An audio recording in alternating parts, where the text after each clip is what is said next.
Did you know that one unforgettable scene was enough to bring down Soul Train, the groundbreaking show that ruled American television for more than 3 decades?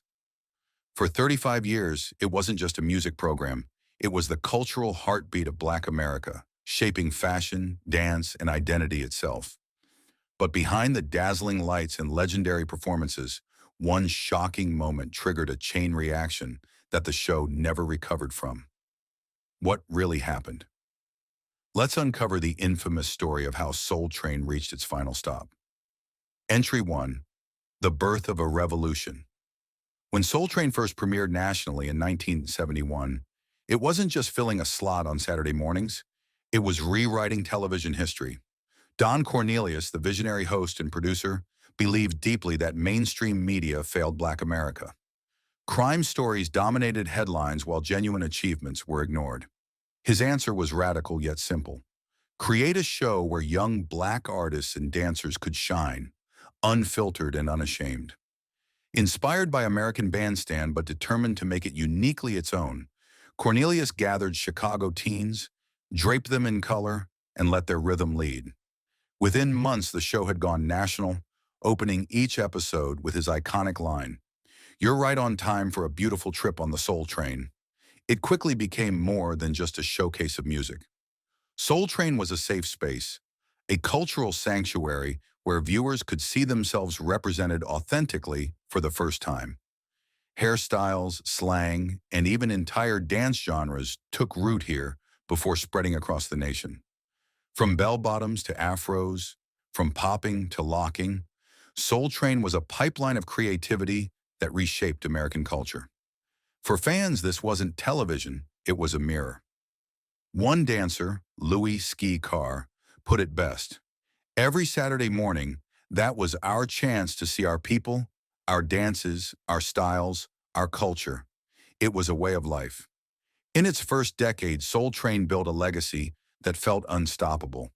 But as we'll soon see, even revolutions can stumble when the spotlight becomes too heavy. Entry 2. Legendary performances that define generations. No show in American history produced as many unforgettable performances as Soul Train. The stage became the launchpad of legends, each moment imprinted on pop culture forever. Take 1973, when a young Michael Jackson performed Dancing Machine with the Jackson 5. It was here that he introduced the robot to a national audience.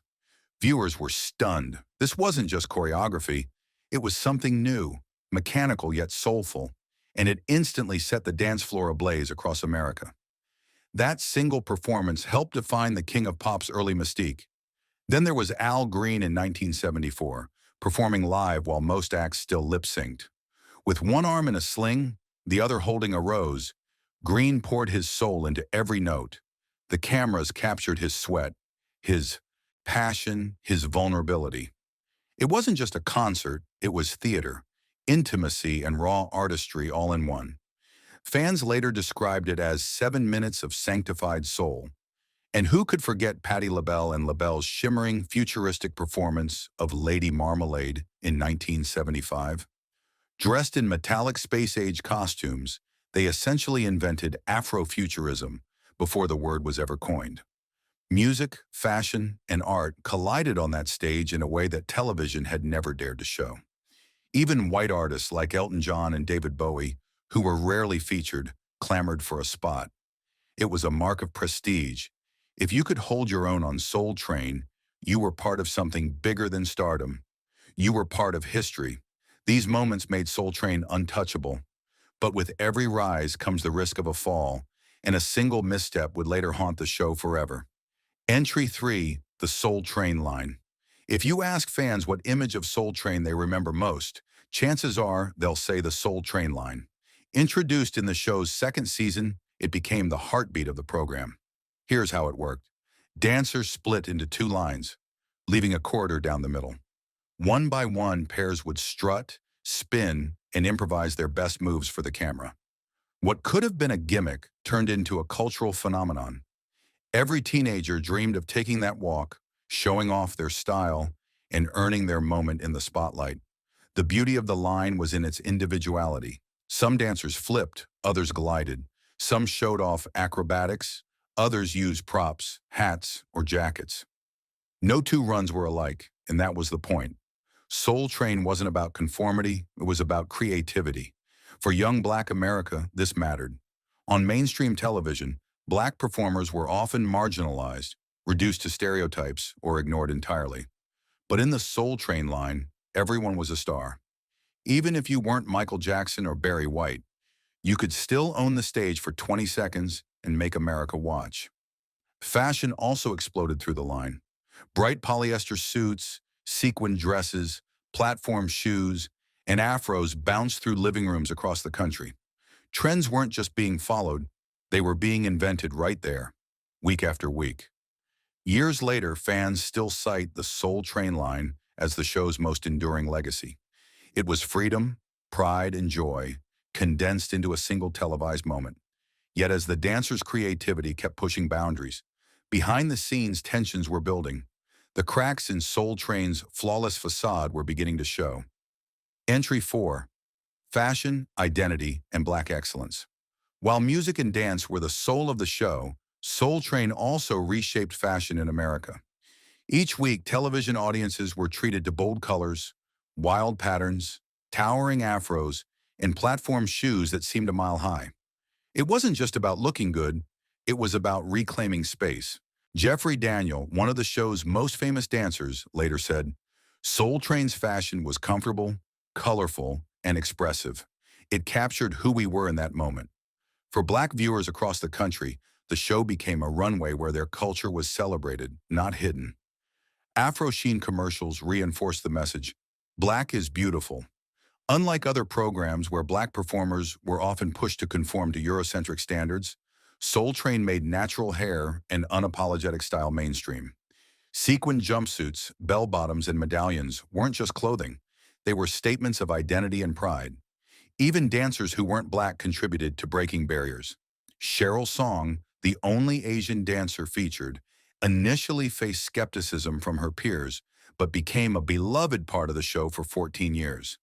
Her presence proved that while Soul Train was rooted in Black culture, its influence stretched across racial boundaries.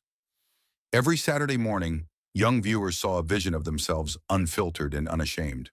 In a media landscape that too often painted Black America in negative stereotypes, Soul Train shouted back with joy, color, and creativity. But as the 1980s dawned, new pressures, both cultural and commercial, began to test the unity that made the show thrive. Entry 5. Cracks beneath the glitter. Behind the scenes, Soul Train wasn't as glamorous as it appeared. The dancers who made the show iconic often worked grueling schedules for little to no pay. Episodes were filmed marathon style, 2 on Saturday, 2 on Sunday, forcing dancers to bring multiple outfits and endless energy. Yet unless they performed alongside a recording artist, most never saw a paycheck. This imbalance created growing frustration. Dancers were the heartbeat of Soul Train, the reason fans tuned in week after week, yet their contributions were undervalued. Over time, some of the most talented performers quietly left, seeking recognition elsewhere. At the same time, the music industry was shifting. By the mid-1980s, hip-hop was emerging as a dominant force. Younger viewers craved edgier performances, but Don Cornelius wasn't convinced. He admitted he didn't fully understand rap and hesitated to embrace it. His reluctance created a disconnect with a generation that had once seen Soul Train as their cultural home. Meanwhile, competitors like MTV and BET were gaining momentum, pulling in artists who once would have debuted exclusively on Soul Train. The hippest trip in America was beginning to feel a step behind. On stage, the show still glittered with legendary performances, but behind closed doors, the unity was slipping.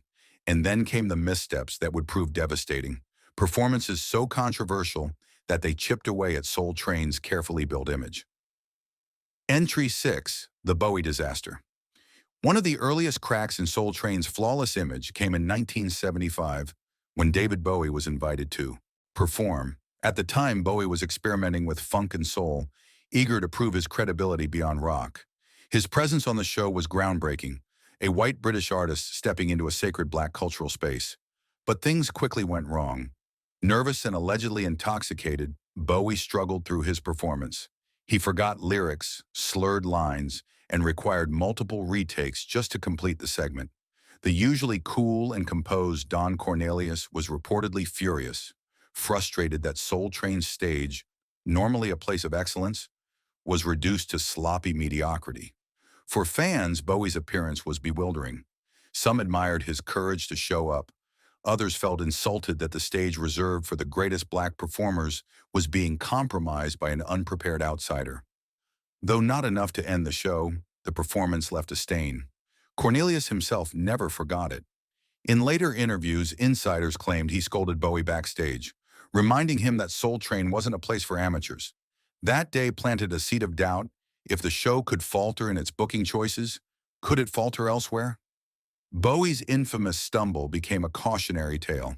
Yet worse was still to come. Over a decade later, Soul Train would face a scandal that didn't just embarrass a guest, it shattered the credibility of the show itself. Entry 7. The Milli Vanilli Scandal. If one performance marked the beginning of the end for Soul Train, it was Milli Vanilli's. In 1989, Don Cornelius introduced the German duo with pride, calling them the first major rap stars from Europe. With their braided hair, flashy outfits, and polished dance routines, they seemed destined to conquer America. Their appearance on Soul Train was meant to be a celebration of global talent crossing cultural lines. But the celebration didn't last. Months later, it was revealed that Fab Morvan and Rob Pilatus hadn't sung a single note on their records. Every hit, from Girl You Know It's True to Blame It on the Rain, was performed by uncredited studio singers. The duo had been lip-syncing not only on stage but throughout their entire careers. The fallout was catastrophic. Their Grammy Award was rescinded, the press skewered them, and fans felt betrayed. But the damage extended beyond Milli Vanilli. For Soul Train, a show built on the authenticity of black music and culture, the scandal felt like a body blow. Viewers asked the painful question, how could Soul Train, a program that once symbolized truth, soul, and pride, give its stage to frauds? Cornelius, ever the perfectionist, was humiliated. Insiders later revealed that he felt the scandal damaged his show's credibility, shaking the trust between Soul Train and its audience. While the program continued, the Milli Vanilli fiasco lingered like a dark cloud. It wasn't the first controversy Soul Train had weathered, but it was the one that proved hardest to shake. Entry 8. Don. Cornelius says goodbye. By the early 1990s, Soul Train was no longer the unstoppable cultural juggernaut it had once been. Younger audiences were flocking to MTV, BET, and other platforms that embraced the raw energy of hip-hop and rap. Meanwhile, Cornelius seemed increasingly disconnected from the new wave. He openly admitted that he didn't get rap music and resisted making it a central part of the show. This disconnect grew obvious to viewers. Soul Train, once at the forefront of cultural change, suddenly felt out of touch. Ratings slipped, and the once-packed stage seemed harder to fill with top-tier talent. In 1993, after more than 2 decades as the face of Soul Train, Cornelius made a decision that broke fans' hearts. He stepped down as host. His final sign-off, Love, Peace, and Soul, wasn't just the end of an episode. It was the end of an era. For millions, Cornelius wasn't just a presenter. He was the father figure of Saturday mornings, the calm voice who held the show together with dignity and authority. His departure left a void that no successor could truly fill. New hosts tried, but none carried the same weight or gravitas. Without Cornelius, the magic dimmed. Fans sensed it, dancers felt it, and the show struggled to recover. Soul Train was still alive, but its soul had already walked off the stage. Entry 9. A slow decline. After Cornelius's farewell, Soul Train entered a period of slow decline. The dancers kept moving, the lights still flashed, and the Soul Train line rolled on. But something was missing. The show no longer felt like the cultural epicenter it had been in the 1970s and early 80s. The music industry had changed. Hip-hop, rap, and R&B had exploded into mainstream dominance, but Soul Train never fully captured that shift. Younger audiences preferred the edgier, more unfiltered energy of BET's Rap City or MTV's ever-expanding roster of music videos. Soul Train began to feel like a relic of another time. Behind the scenes, tensions also simmered. Dancers still complained of little to no compensation despite carrying much of the show's energy. Producers scrambled to secure top artists, but often lost them to competing platforms. Without Cornelius's guiding hand, the show lacked clear direction. By the 2000s, viewership had dropped significantly. For a generation that once built their weekends around Soul Train, nostalgia wasn't enough to keep them tuning in. The infamous scandals of the past, combined with the absence of its beloved host, had eroded the foundation. In 2006, after 35 years on air, Soul Train aired its quiet final episode. No grand farewell, no retrospective special, just a silent fade to black. For fans, the loss was devastating. The show that once brought pride, joy, and unity into millions of homes was gone, undone by time, competition, and that infamous stumble that had tainted its credibility. Entry 10, the final stop. By the mid-2000s, it was clear that Soul Train could no longer keep pace with a rapidly changing entertainment landscape. While the show had once introduced new music to the world, it now struggled to compete with platforms that move faster, embraced bolder content, and catered directly to the hip-hop generation. For a show that once dictated trends, becoming an afterthought was a painful fall from grace. Yet even in its final years, Soul Train carried with it a sense of reverence. The Soul Train line still dazzled, the dancers still brought their own style, and the stage continued to feel sacred to those who walked on it. But viewership dwindled. Fans tuned in out of nostalgia, remembering what it once meant, rather than excitement for what was coming next. In 2006, after 35 years on the air, the curtain quietly closed. There was no elaborate farewell, no network tribute, no emotional retrospective. Just one final broadcast, fading into television history. For a show that had changed so much, its ending felt almost surreal. For longtime fans, the silence spoke volumes. The hippest trip in America had finally reached its destination, not with a bang, but with a whisper. But to those who had danced, watched, and celebrated, Soul Train would never truly die. Entry 11, a legacy that lives on. The end of Soul Train was not the end of its influence. Its fingerprints remain all over today's music, fashion, and dance. TikTok trends, hip-hop choreography, even the structure of modern music videos, so much of it can be traced back to the innovations born on that stage. Michael Jackson perfected the moonwalk thanks to Soul Train. Barry White's orchestral grooves still echo in today's R&B ballads. Patti LaBelle's Afro-futurist costumes opened the door for generations of artists to merge music with fashion statements. And the Soul Train line? It remains one of the most imitated cultural rituals in American entertainment. Weddings, parties, and viral videos all borrow from its magic. Fans never forgot. Online, tributes pour in constantly. One viewer wrote, "Soul Train made me feel proud of my culture. It was a place where we could shine, where our music and our talent were celebrated like nowhere else." Another shared, "It wasn't just a show, it was a way of life." And that's the truth. Soul Train wasn't just television. It was a mirror that reflected a community back to itself with pride and joy. Don Cornelius's dream had been fulfilled, even if the industry that once celebrated it eventually left it behind. The infamous scandals, the Bowie stumble, the Milli Vanilli fraud may have weakened its credibility, but they could never erase its impact. For every controversy, there were dozens of moments of brilliance that uplifted a generation. The legacy of Soul Train isn't in how it ended, it's in how it changed everything before it did. Soul Train may have ended quietly, but its influence roars louder than ever. From dance crazes to music videos, from style to pride, it gave the world more than entertainment, it gave it soul. And though one infamous scene helped push it off the air for good, the memories remain untouchable. What's your favorite Soul Train moment? Share it in the comments below. Don't forget to like, subscribe, and join us for more untold stories of entertainment history. Love, peace, and soul.